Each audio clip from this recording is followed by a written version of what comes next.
How you guys doing? Ah, you know, I think my favorite color today is red. Got a red cap, got a red shirt, but I got silver shorts on, so maybe I just lied to myself. Maybe I'm wearing my favorite Mega Man color scheme. I don't know, just pew pew this way and pew pew that way. Anyway, how's everybody doing? My name is NikoTheLegend, aka the snowflake and the well-mannered teenager, and I'm just trying to bring my muscles with me today. This is a big day, wilds as trousers. Okay. So I hope everybody's doing well. I am doing extremely well, despite it raining like a madman. If you can picture it, a madman raining. In good old Florida for the past week, and it's not just like light sprinkles. It's not just like it's like, yeah, I can walk outside and still enjoy this nice hike trail or nice walk or something. I'm like, no, it's been raining pretty hard for the past week. I don't know if you guys have been picking it up on the news. But Florida is basically drowning. It's becoming the swamp that it's meant to be. It's like we like came, like the Spanish came and like took over and like traversed the land, and now Florida wants it back. Back, give it back. Florida's lives matter. Blah. Anyway, so as you all know, this is the NIKO Show, episode 18, I think. Let me look real quick. Yeah, it's episode 18. It's as good as it gets. So episode 18, we're going to be talking about a lot of fun stuff. We're going to be talking about Call of Duty. We're talking about Gaming Camp and Best Buy and Take-Two and Nintendo Switch. And hard games, because guess what? There's a very hard game coming out at the end of this week. Oh, hold on, NIKO, is everything good? Is everything okay? Oh, no, it wasn't. That's always sad when that happens. Okay, so you can probably hear me now. Okay, well, if you didn't hear me before, my name is NikoTheLegend, and this is the NIKO Show, episode 18. We're going to be talking about Call of Duty, Gaming Camp, Best Buy, Take-Two, and so on and so forth. You can just see the title and description. If you just joined the stream right now, please follow me on the Twitch channel and check me out on the YouTube channel as well. The links are below. I like games, haha, and I like talking about news and gaming news. So, yes, the YouTube show, the NIKO Show, is streaming from two different platforms. You got YouTube and you got Twitch. They just go hand in hand, and you go boom and then boom. Are these queer? Joe Dirt? You like a little Joe Dirt? But anyway, yeah, I don't know if you guys heard, but real quick, it has been raining like hell in Florida for the past week. Okay, well, I had an interesting backstory to that whole statement, but I don't think you guys could have heard me there, sadly. See, this is why there's always got to be a fucking sound check. It's like, if you're ever doing any live streaming, just check it all off. Check it off the list, okay? Just check sound check, video check, yeah, what is it called? Overlays check. White skin, check. Yeah. Masculinity, check. Not toxic. Ha ha ha. But yeah, so yeah, we're going to be talking about an hour of gaming stuff. So what shall we talk about today? Well, before we get into that, we always do a little roundup of what NIKO is doing right now in terms of, well, I guess a little bit of RL and then the gaming world. So for the RL portion, I did go to the dentist today to get some teeth cleaning. So this was my follow-up appointment from the visit I had for the first time to this new, under this new dental plan I got from my dental insurance, from where I work at the hospital. And yeah, it's a pretty good dental plan where I went and everything. Everybody was really nice, super chill, friendly people. It's like they wanted to drill into my teeth and get it checked up and do some voodoo magic, put things in my mouth. Yeah, just considering they were all women working there, they were putting things in my mouth. What the hell, dentistry business? This is weird. I'm just kidding. But anyway, so I had a slight case. Well, I'm sure I still have it, but it's better now, obviously, now that it was like, dealt with, because it was a minor case. So I had a minor case of gingivitis, and that's because of lack of flossing. The big three, obviously, is brushing your teeth twice a day when you wake up, and then when you go to bed, and then flossing. You can floss, morning or at night. I floss. Now I made it a habit to floss. I didn't floss for the longest, it wasn't a habit, It's one of those things that I was like, yeah, whatever. I'll do it this day. I'll do it that day. And then I never did it. So that's just what happens. I was just lying to myself. But then also I would always do mouthwash. That's the top three, the big three. Trio, the Three Stooges, is brushing, rinsing, and flossing. So I was doing 2 out of the 3. And guess what? It wasn't enough to prevent a minor case of gingivitis. Which sucks because you have some like buildup in between your teeth and stuff, which kind of separates your teeth a little bit. So, sorry if it was like rotting or like not white or whatever, like my skin, because I'm the snowflake here. But yeah, so I'm glad that it was a minor case, easy to deal with. All it takes is a cleaning, and then maybe one more to finalize it. After the 6-month period. So I'm really glad to get that out of the way. My teeth feel.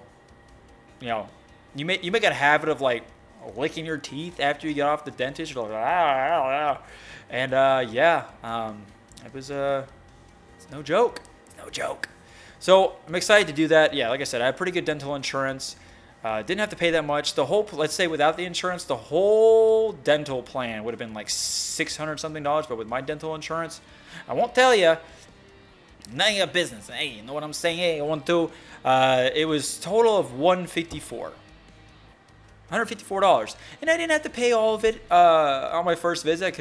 I paid half of it, and then as a respectful Samaritan, I paid the rest of it on today's visit, which was $77. So half of 154, 155, with some tax and all this. It is basically just really deductible, and then the cleaning's free itself. You don't really have to pay. You don't have to pay a copay or anything. Although they did mention that on the first visit. But anyway, I'm glad to get my teeth back on shape. Because the last time I went to the dentist before I got into this whole plan business was about 1.5 years. And it's because I didn't have dental insurance. I didn't have health insurance because I missed the window to get that when I was first hired at my job right now. I just missed it. So I had to wait a whole year. And then it took me a bit once I got my dental to set up everything. So I'm glad I did it. Got out of the way. Feels really good. Responsibility. Dental hygiene, especially for me, if I see someone that has bad dental hygiene, I just, it just clicks in your head and you're like, you're not a zombie. You should take care of your teeth. And teeth is a big thing to me because, if you're a nice looking lady and you got bad teeth, I don't want to kiss you. And if you smoke and that's the reason, tied up, whatever, you got plaque, you don't brush your teeth, whatever you want to call it. If it ain't near white, then, oh God, it's it's one of those things where you can just kind of notice. It's kind of like a pimple on your face, like a big enough pimple. You're just like, what is that? I don't point, but I just cringe a little bit on the inside. I'm still respectful and lovable. But anyway, so that's the RL stuff. Well, there's one more. I am done with my second short story for this, whatever, I guess like side adventure, side stories for the universe that I'm creating in my actual novel, NikoTheLegend, hence the name of my YouTube channel and Twitch channel and just everything Avatar related. So the first short story is Need More Lumber, and it's on Amazon right now. I published it about 1.5 weeks ago. Big, exciting thing to do. I'm really happy about that. So now that I got that out of the way, and if you're ever curious to see what my writings entail, you can check out my Facebook, and you can check it out on Amazon. You can get a free sample. Go on Amazon.com, and then just type in Need More Lumber, or my first and last name is Nicholas Sorokin, NIKOLASSOROKIN. And then you can check it out, and let me know what you guys think. Always leave a nice review. It's always nice. But anyway, second short story is done now. I'm going to be pumping these every 2 weeks. And eventually, I'll have so many pumped out. Probably won't publish these short stories coming after what's already up until I get enough to combine them, enough short stories written to combine them all and to make it into a compilation, and then release it on Amazon platform for right now. And then we'll go, first it's digital, and then we'll go paperback. I mean, the short story is only 99 cents, guys. So it doesn't cost much to read a great fantasy, medieval fantasy short story. If you like mystery, you like thriller, and you like medieval fantasy stuff, then you'll definitely like this. But this takes a more casual approach. It's not heavily like implemented into the story with the heavy fantasy, with the fantasy stuff. Now, my main novel will be, and you can check out some chapters I wrote about that. I wrote on my main novel like a few years, like 3 years ago on the Facebook page. If you want to get an idea of where I'm going with it. But oh my God, my hair! I'm not bald. Almost. But anyway, so that's with the RL stuff. That's Need More Lumber. Nicholas Sorokin on Amazon.com. I appreciate that, guys. It's great. I can't wait. I can't wait if you guys read it, or when you guys read it. But anyway, so enough about that. Oh God, what is fun introductions that was. What are we at? 13 minutes and 40 seconds. Oh man, we didn't talk about anything gaming related. Well, good news about me in the gaming universe. I beat Persona 5 and Ni no Kuni 2 recently. Whoa! Persona 5. Guess how many hours I had? I can tell you it's less than 100, but more than 90. Can you guess the number? 98 hours. Are you... Oh, God. But it was fun all the way through until that last final boss was the most intense final boss fight I've had in a long time. Whew. And let's just say I at least streamed this game about 70 hours, and then the rest was off screen, because I'm telling you, if I was streaming the final fight on Twitch, I probably would have like lost my head in the process and all my hair, because it was stressful as it is off camera, and you would have saw me die a few times. But yeah, it's I'm glad I beat it. Ni no Kuni 2, I did stream me beating the game on that. That was a fairly easy game compared to Persona 5. So, but still, JRPGs. I'm glad I beat them. It's exciting. Now I'm focusing, as you can tell, when I'm streaming, is Horizon Zero Dawn with Aloy and Outcast.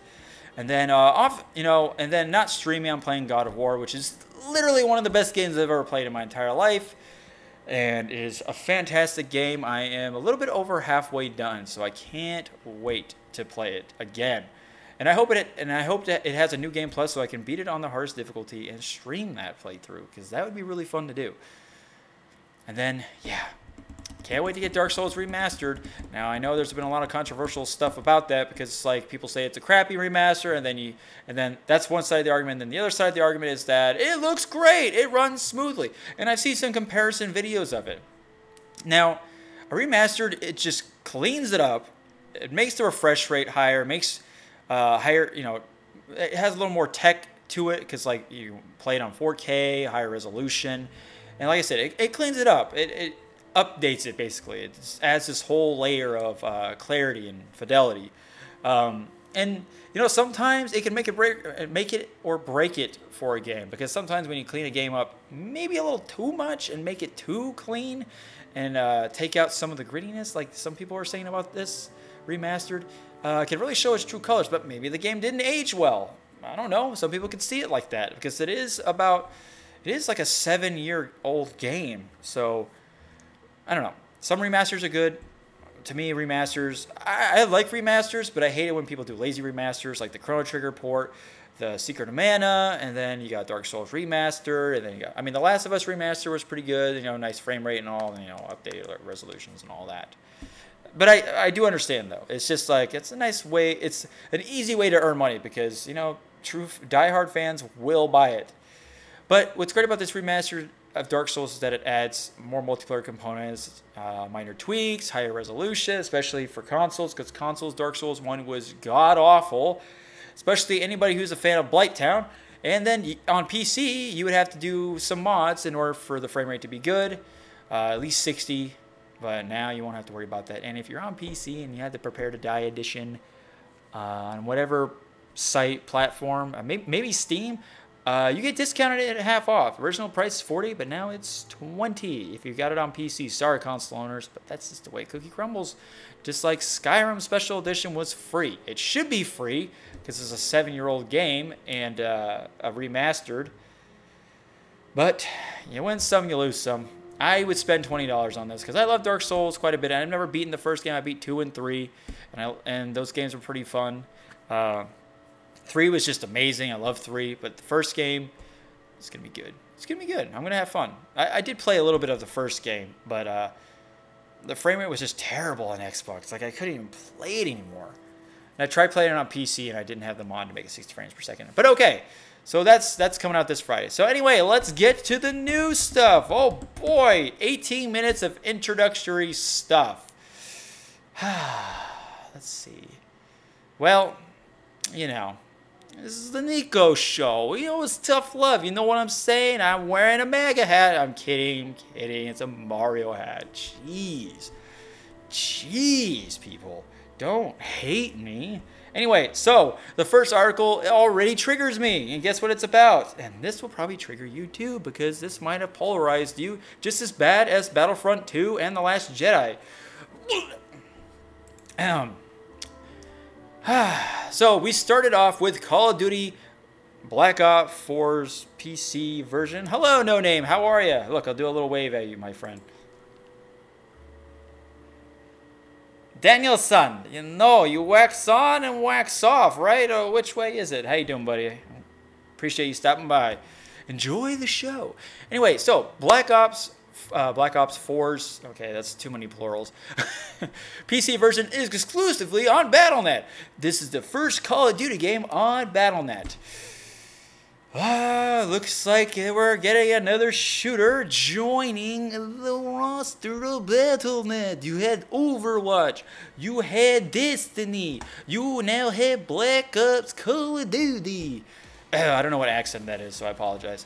So, you ready for this? Because we're not just going to be talking about Battle.net for Call of Duty. We'll get through this article, but we'll be talking about Black Ops 4 in more depth. And I'd like to hear what you guys think about it. Think on it. So, developer Treyarch is teaming up with Beenox to custom build a version of Call of Duty Black Ops 4 for PC. It will be exclusively available on Blizzard's Battle.net. Revealed at the Call of Duty Black Ops 4 event, Treyarch showed a reel showcasing how it's working with a team at Beenox to build its custom version of Black Ops 4 for PC. Black Ops 4 will have dedicated servers, supports 4K, and has an uncapped frame rate. Thank God! Why is that still a feature that people talk about? It should just be a thing on PC no matter what. Anyway, Activision Blizzard president, good old Activision, you know, Destiny, you know what I'm saying, already on that.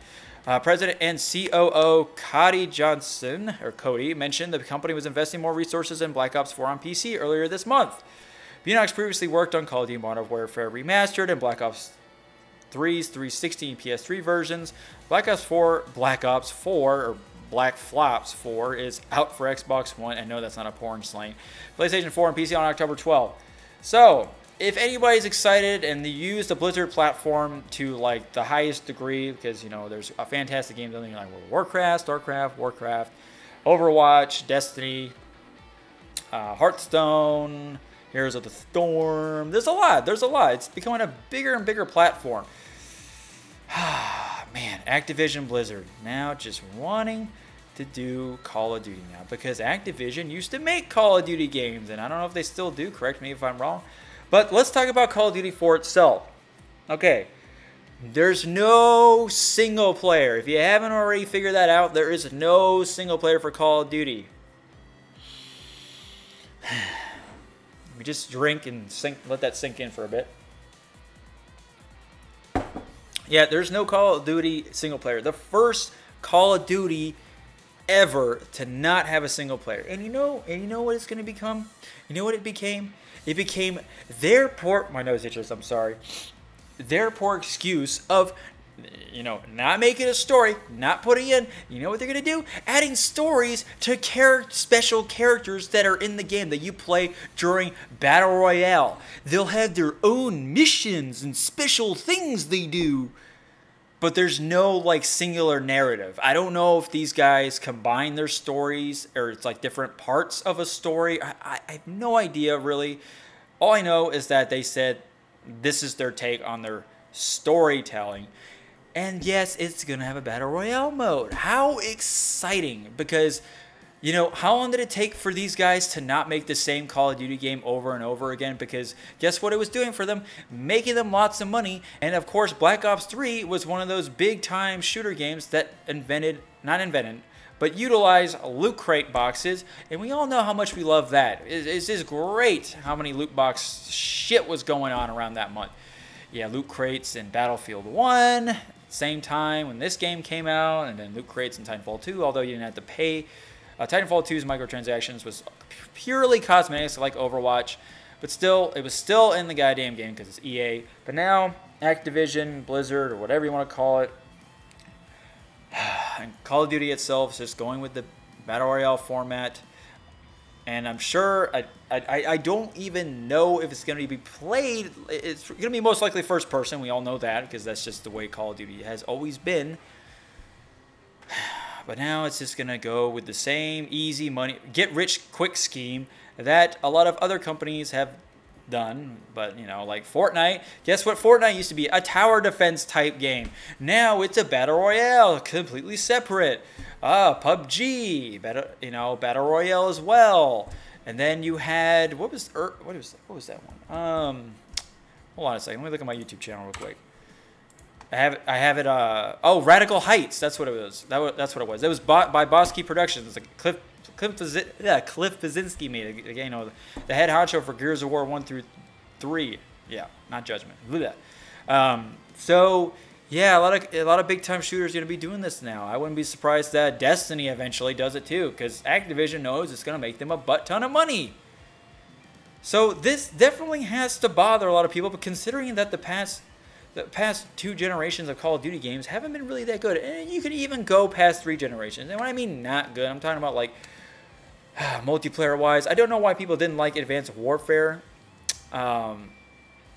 I know why people didn't like Infinite Warfare, because it was going a little too heavy on the sci-fi mechanics. Although it was kind of interesting to see Call of Duty in space, you know, it was a little neat. I like space stuff. But the fact that they had quick time events of you pulling somebody in slow motion in space and knifing them, I guess people just thought that was just the stupidest thing ever. Kind of like Mary Poppins, Leia Organa coming back from the dead with her force powers in space.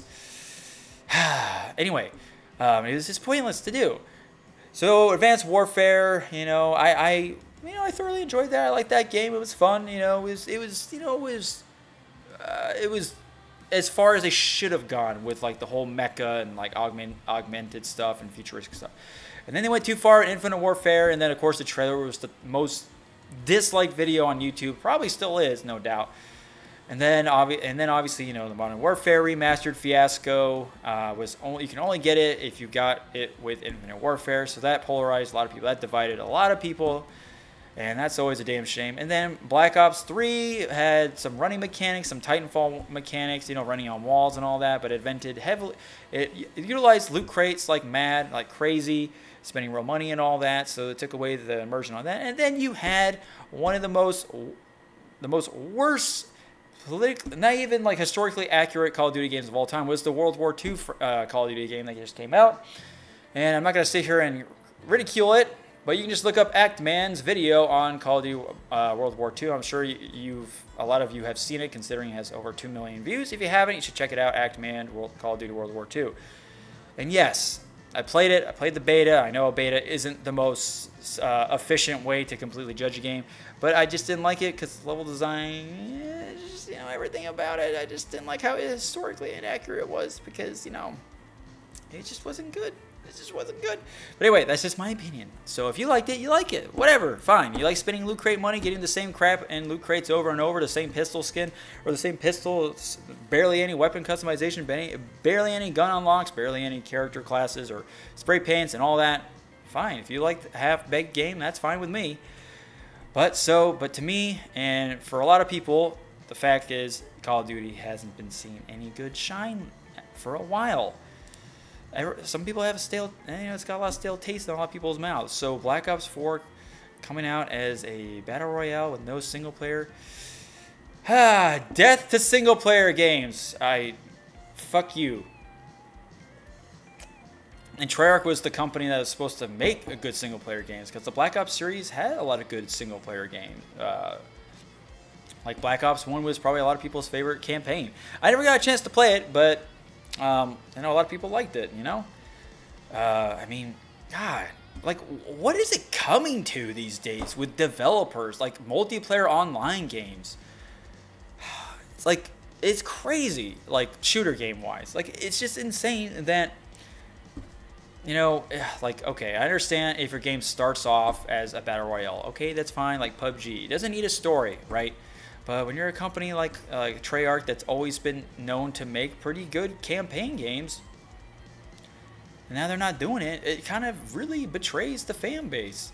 And, you know, who knows? It might turn out good with the way they're doing these character stories, but I don't want to give them an excuse, because when you specifically say there is no single player campaign, guess what games we get? We get games like Star Wars Battlefront 1 and Titanfall 1. And those games didn't even last that long. They died out a few months after its release, or maybe 3 to 5 months.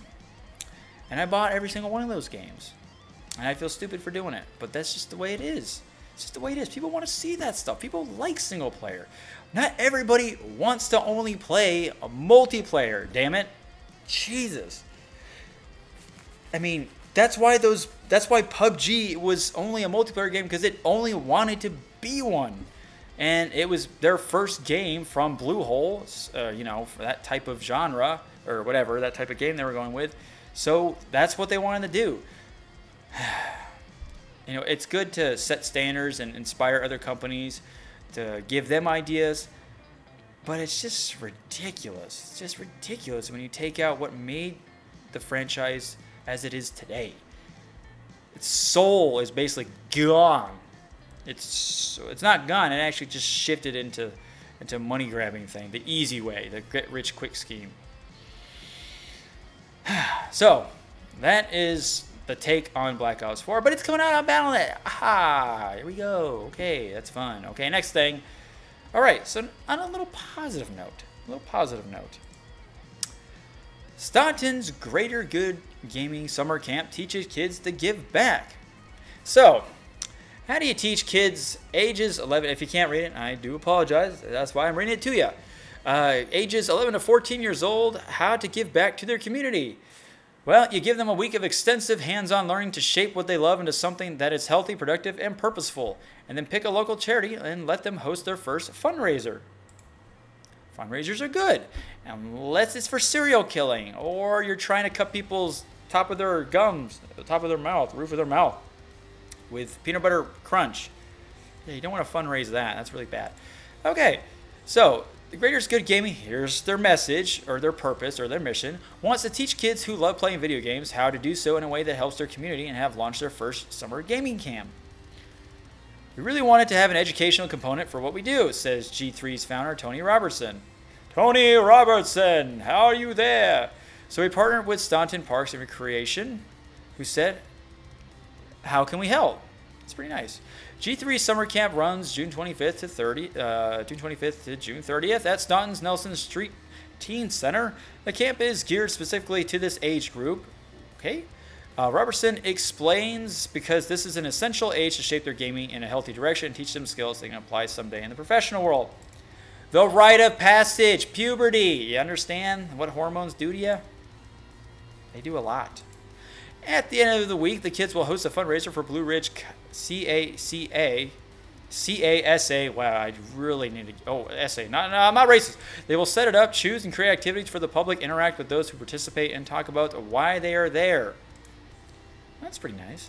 It's really going to be run by the kids, says Robertson. We're going to be there to help them, but they are going to know the games well enough that they're going to be showcasing it to the public. To learn how to do something like this at such an early age, oh God, I hate this word, young tweens and teens, for the sole purpose of helping other kids, that's definitely living into G3's mission of gaming for the greater good. A little vague there, like helping kids. Can you define what they're helping out with? I will probably just get that in a second. I'll shut up now. One of the first things we tell the kids is you're never too young to use your skills and your passion to help your community, says Robertson. It's a big personal philosophy of mine. Our kids focus on themselves, going to school, getting the grades.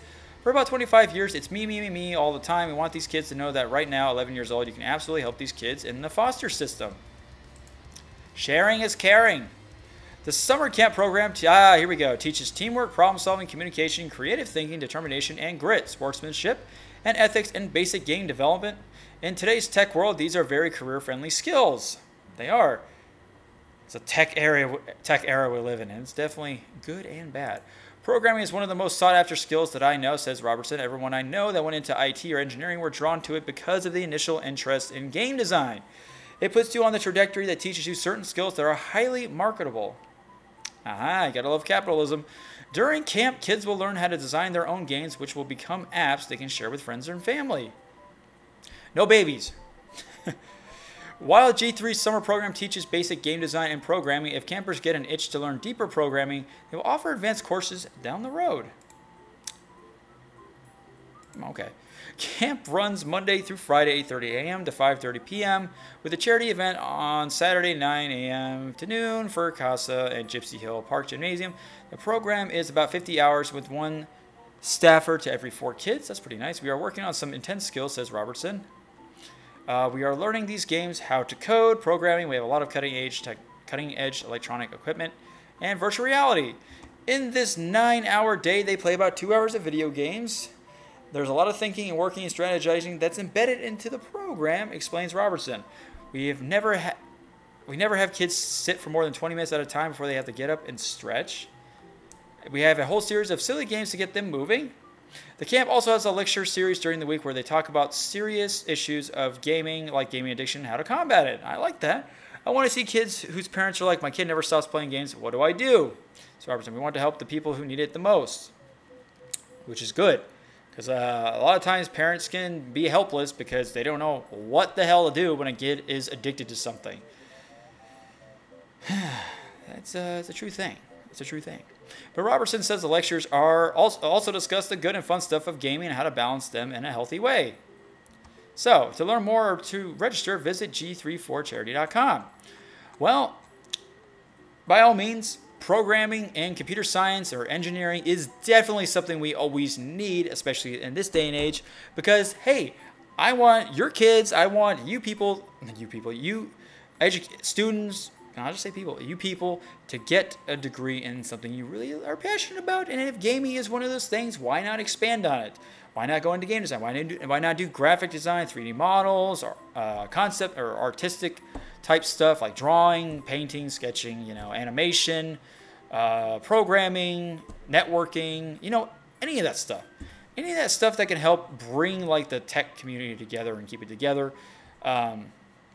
And then expanding on bigger things. And of course, you do want people to learn those basic foundational skills like, application on, the simple building blocks of solving basic equations, simple problems, learning how to tackle, learning like different moral lessons, kind of like what games do these days with their storytelling and basic applications of puzzle solving and all that, which is really good because it really helps you solve bigger problems that you could use what you learn in these games to, that puzzle you solve could help you solve a more insane situation, circumstance, maybe even life or death. But it helped you keep your cool, it helped you keep your mind poised, you kept focused because you're like, hey, I've done this before, I've tackled my mind, I increased my brain activity, I got my neurons firing, and I've done something closely related to this.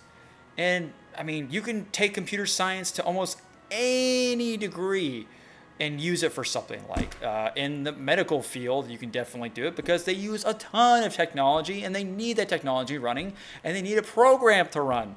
So if you really want to go into the medical field like that, you can do that. You can be a tech. There are nurse techs all over the place that know how to do that stuff. Or obviously there's IT. And then, if you want to make video games and programming, it's great. So I'm glad there's a place that helps people develop those skills at a young age because 11 to 14 is definitely the beginning of the puberty stage. And you want people to start off on the right foot. Although starting off with the right foot, it basically happens as soon as you're born because, you're being raised basically until you have conceived. You exist. Life starts when you start, basically. Until you find out your wife finds out that she's pregnant. So it's a big deal. And like I said, the rite of passage is one of the biggest shaping factors for a child, for a kid.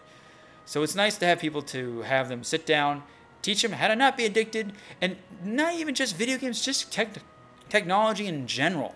It's always good to teach people how to not be addicted to that. And that's a very important thing, And it'll definitely if parents, parents can even use it as a type of strategy for their kids to, get involved in something they are addicted to. Sometimes you have to teach, kind of shape that addiction to something that they can do better. Because sometimes kids are so addicted to this stuff that they don't want to think about anything else. They just want to keep playing the game. But if you kind of push them in the right direction or kind of, keep bringing up the idea, I'm like, hey, you really love gaming, you're really good at it. You like the stories, you like what worlds are created, and what universes you're jumping into. Why not turn into this? Kind of give them that philosophical aspect of it. Teach them, keep reminding them. You gotta sometimes they can't figure it out on their own because you're a parent for a reason, and it's like I said, it's very important at that age for a parent to give them those special talks. Those one-on-one talks or two-on-one, however, in a respectful, loving manner, and then. A gaming summer camp is great. And, a gaming summer camp doesn't even have to be completely about gaming, right? I mean, you can have the gaming in it, but you can also do other fun activities. Like it said, when they take a break, they do other silly games to kind of get their mind off it, kind of teach them how to not be addicted to it, And they only play 2 hours out of a 9-hour period. So they're doing a lot of mechanical stuff with it, too. It really gets the gears turning in your brain.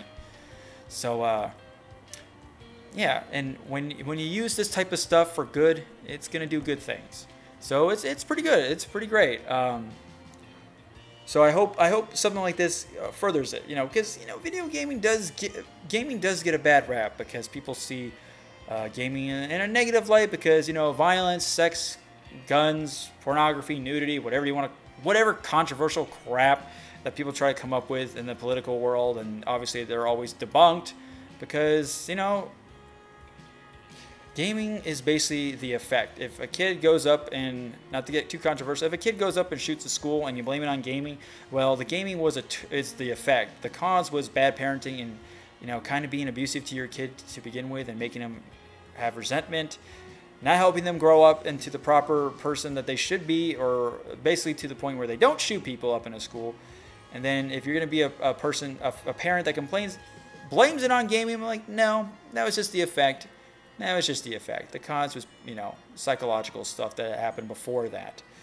So, and sometimes kid doesn't know what's real and what's not, and the parents fail to teach that, or teachers, or friends. So it's a pretty big deal. It's pretty big. I mean, I read a whole book on video game assassination about this one colonel guy that completely blamed everything on video games. Boy, was he wrong. And apparently he had he had a PhD in psychology. And the way he was writing, the guy was a fool somehow. Now, a good psychologist, Jordan Peterson, but you should read that, Video Game Assassination, and you can see what I mean. It's ridiculous how it's a very one-sided book. It doesn't even give you both perspectives, like this side A and side B. It just gives you side A. But like I said, it's always good to know the other side of what somebody's thinking about, It's called philosophy. If you can't hear what other people are arguing about, if you don't want to take the time to debate with them and listen to what their ideals are, then you can never be a great thinker, or a political leader, or just a leader in anything. You should always listen to someone else's side. Don't brush them off. But anyway, gaming summer camp. Good. Take your kid there. Might be really fun. All right, next article. All right, that's enough of that one. All right, Best Buy shuts down one of the best deals in gaming. I forgot about this even existing because the nearest Best Buy, excuse me, I burp, is a good 30 to 35 minutes away from me. And yeah, I don't really like Best Buy that much because of how expensive that place is. Sometimes they do get good deals, I will admit. I have gotten some good deals there. So, Gamers Club Unlocked. You are too good for this world. For Best Buy's Gamer Club Unlocked program, one of the best deals in gaming according to a leaked memo, the retail giant has shuttered the program. Current customers will still receive their GCU benefits until their subscriptions expire, but no new customers will be able to subscribe. The Gamers Club Unlocked program gave discounts to nearly all video games sold at Best Buy. A 2-year GCU membership used to cost $30, but it offered 20% off all new video games and pre-orders. That's a pretty damn good deal.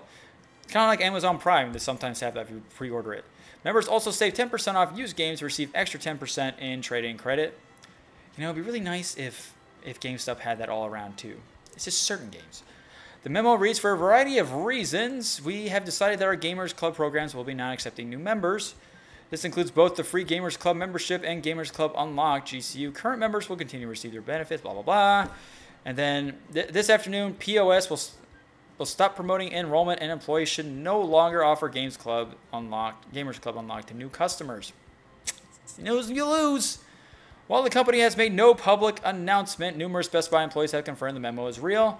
Best Buy's GCU page is still live, but it's no longer possible to purchase a membership online. Searching for Gamers Club Unlocked on the website brings you to a page for My Best Buy, the retailer's general rewards program. Oh, this is a bummer for video game deal hunters. If you bought just three $60 games at Best Buy over the span of 2 years, you'd come out ahead. Buying more games saved you even more money. Yay! Perhaps it's not surprising to see Best Buy close the program, as it must have been a money-losing proposition for the company. Amazon used to offer similar savings on Prime members, to Prime members, giving them 20% off new video games for 2 weeks after launch. But in August last year, Amazon limited the program to pre-orders. Whatever the reasons, people looking for deals on video games in the future will have to look elsewhere. So there's no definite answer on why it's really closing it down. We're just speculating. And yeah, maybe it wasn't working out in the end. You know, sometimes that happens. I mean, I remember Blockbuster had that not GameFly. Well, they had their like own gaming section in some Blockbusters, like a game where you can trade in your games there, buy games for cheaper, and it was really cool. I liked it. They gave you more bang for your buck than mother effing GameStop when GameStop started to stop giving you good store credit. Like, holy crap, it was ridiculous. They're like, what, you bought a $60 game? All right, you get $20 for it. Because it's been like, what, 2 months? Value's gone down. And then they sell it for more. Damn it. So that's why I don't trade in games anymore. Because it's just a waste of money if you do that. But anyway, so we don't know the reasons. So hopefully they come out with the reasons but this is a quote, for a variety of reasons. Yeah, sure. It was like your only fail-safe to make people think that they're actually getting more bang for their buck. Because like I said, Best Buy is really expensive. It can really be a money spender. Like, it really can. Like, I just like going to Best Buy just to look at the stuff, right? I just like going there to look at all the tech that they have and stuff, because it's fun to do that. It's fun to see new technology come out. It's exciting. But, sometime down the road, you will find a good deal on something that's cheaper than what you see on Amazon or something, which is very rare, by the way, but they are there. Rare there, they are there, rare. Okay, anyway. So I don't know if any of you guys have ever done that. I didn't know about this whole membership thing, but yeah, it's going to be closed down. It's a shame. And I didn't know about the Amazon Prime thing. I knew about the 20% with Prime members for getting games, but I didn't know it was only for pre-orders now. Such good plans, man. Such good plans. My thing is, if I didn't know about it, and I've never had anybody talk about it in my entire life. I never had anybody talk about this program. Then that just, I probably don't shape the bell curve, but if it's happened to you where you didn't know that this existed, well, in that case, it probably didn't have a good marketing program or a marketing strat to begin with. So that's a big deal, is the marketing aspect. I know Geek Squad was a thing. They show commercials of that all the time. They show Geek Squad all the time, although that is something you don't want to do because they overcharge you for like simple stuff to do. It's ridiculous. But Gamers Club Unlocked, I've never seen it. I've just never seen it at Best Buy. I don't know. Maybe I just had tunnel vision when I walked in there because of all the high-end price crap. But, well, there goes that. But it is a good deal. It really is a good deal. It's a shame that it has to stop. So, if you're crying about this, I'm sorry. Anyway, let's go on to the next thing. Okay, so, I hate to talk about, man, this always comes up. But this is something I like to talk about too, because this talks about Take-Two, the guys making Red Dead Redemption 2, published by Rockstar. Is Fortnite may draw younger consumers to gaming for the long term, says Take-Two CEO. So, Epic Games' Fortnite has taken the world by storm, slashing gaming giant Activision's Blizzard's market value by billions and becoming the biggest esport on the planet. But if you ask Strauss Zelnick, the chairman and CEO of video game developer Take-Two, the free world survival-based mega hit is actually helping the industry. There seems to be a good deal of evidence that those who are playing Fortnite are new to the category, Zelnick told CNBC in an interview with Mad Money host Jim Cramer. It apparently speaks that anecdotally, at least anecdotally, to a younger audience, Zelnick, whose company makes the popular Grand Theft Auto and NBA 2K franchises, said on Monday. As they age, they will obviously be consumers of more mature titles, and currently they can consume titles that are rated for everyone. The CEO added, Battle Royale style games like Fortnite have ignited a debate on Wall Street as to whether established game developers will suffer from their rivalry over the long term. No, because then you just make a game like God of War and you're okay. Or Breath of the Wild or Mario Odyssey and you get 10s on everything. Battle Royale style games like... Oh, whoops. Some analysts attributed Take-Two's recent fourth quarter earnings missed the pressure from Fortnite, which is free to play and accessible for computers and consoles. But in Zelnick's view, Fortnite is simply expanding the consumer pool for companies like his, and several analysts have come to Take-Two's defense on the matter. It would be great if we could corner the market on all hits. That's not realistic, Zelnick told Kramer. The emphasis is on innovation, not derivation. Derivation. Oh my God, look at this stock. Look at these stocks. Look at that stock. Look at that. 115.96. Oh my lord. And look at Activision. Way to go, Activision. Destiny really fucked your shit up. Jeez. Pardon my language, sorry. Man. I'm okay with getting the gaming market back up on its feet. Trust me. High stocks in companies is good because that means what they're doing is working. Now, I know you can get into loot crate controversy all you want. I get that. I get that. Because games like PUBG, and I don't know if Fortnite has it, they don't really need it. You know, and I mean, it's cosmetics, but, you know, but there's a catch to it. If you make the cosmetic items, like, ridiculously hard to get for some of the stuff you want and make it easy to get duplicates, like World War II Call of Duty and Overwatch or PUBG, then people are going to really hate that, but people still do it because it's, you know, gambling in a sense. But besides that, the game would still sell millions even without loot crates. It's just, it's double dipping when you have the loot crates in there when you're already doing amazing, like, you know. But like I said, when a company's stocks go up, that is helping the gaming industry as a whole. Because these companies will keep making fantastic games. And guess what Take-Two is releasing this year? Red Dead Redemption 2. A game that everybody's going to buy and everybody's going to be spending countless dollars on it. It's going to be the highest selling game of all time. It's going to be Call of Duty... What was it? Call of Duty Black Ops 2? I think it was Black Ops 2 that sold like mad millions. It's going to be Grand Theft Auto 5. Yeah, it's going to be Grand Theft Auto 5, 4. It's going to be in all those games. Trust me. I swear to you. And I'm telling you, it's going to take the world by storm. And if you haven't put stocks in Take-Two right now, you should probably do it because you're going to be getting a lot of money back from the stuff you put in. Trust me. I already have two friends of mine that already put stocks in Activision. Not Activision. Take-Two. Well, I think they put it in Activision as well. But yeah, it's not looking good for Activision. But Take-Two is going to, I'm telling you, it's going to be crazy.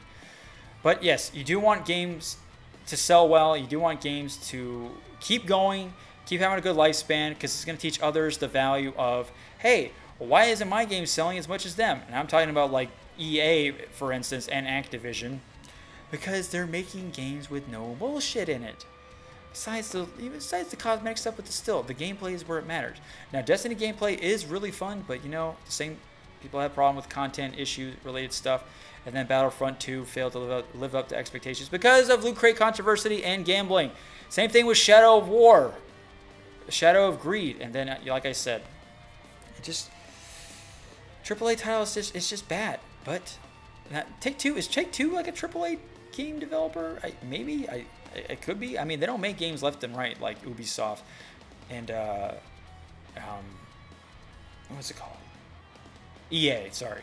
But Ubisoft has a better track record because I've been playing, some good Ubisoft games. Like Rainbow Six Siege is a lot of fun. Far Cry 5 was a lot of fun. No loot crate boxes in that. It's just great. Assassin's Creed Origins does have microtransactions in their own hidden way, but it's not going to change the story at all like Shadow of War, where it's recommended or it's mandatory, or else you just have the worst final act in your entire life. So, how do you guys feel about that? I'd like to hear about it. Younger consumers, yes. Like I said, Fortnite did the right thing by making it free and accessible for a lot of people. And you want a game that's accessible to a lot of people. Especially with a game platform like that. With a platform like Battle Royale, you want to make it accessible. Now, if you have a platform like God of War or Uncharted or What's another big one? Like Dark Souls. Well, then you got to make your game good and make it to where most of the people can play it. Now, Dark Souls is for the strong only because that is a very difficult game. So it might not have been a good example, but you get what I'm trying to say.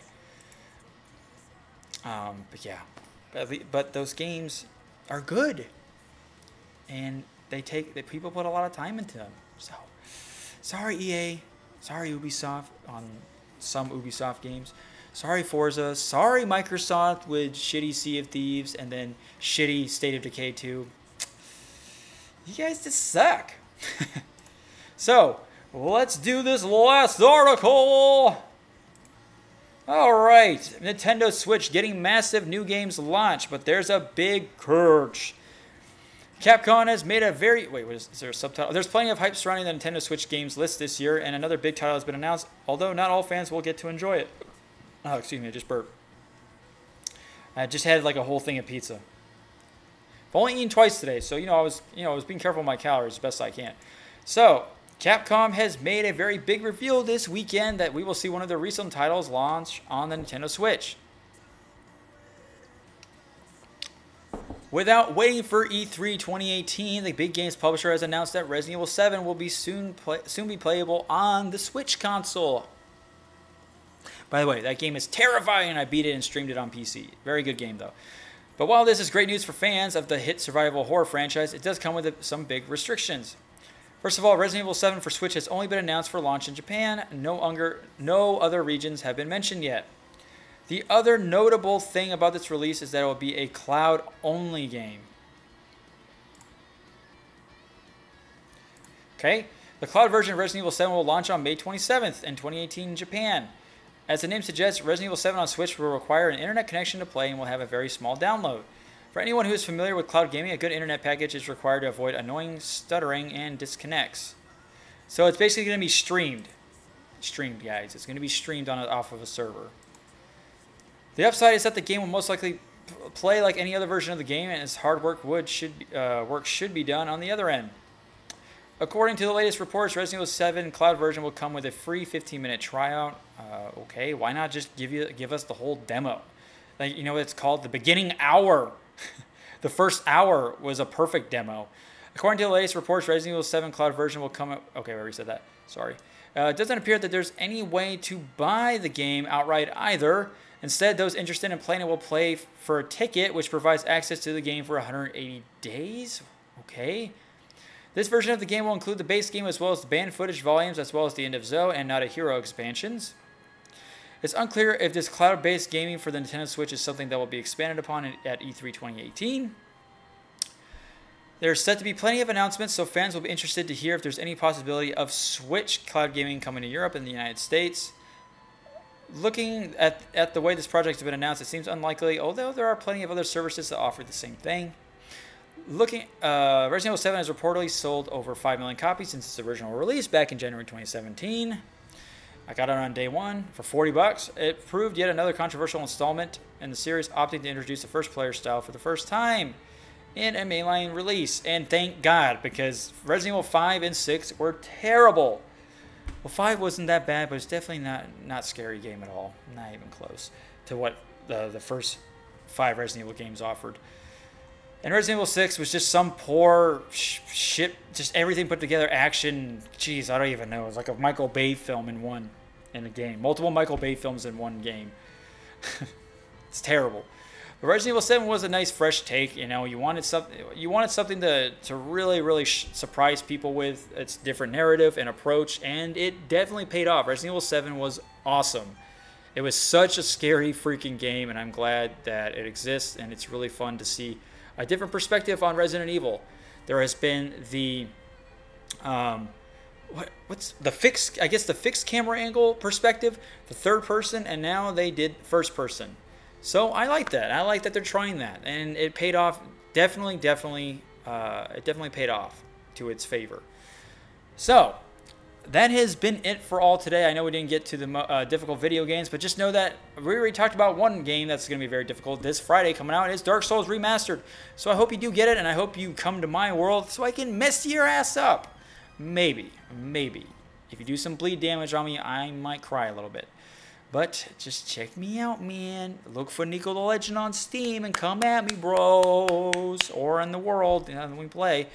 But I can't wait for that. So I hope you guys did all enjoy. I like to hear comments, thoughts, and below in the links. No, just kidding. It's not a YouTube video.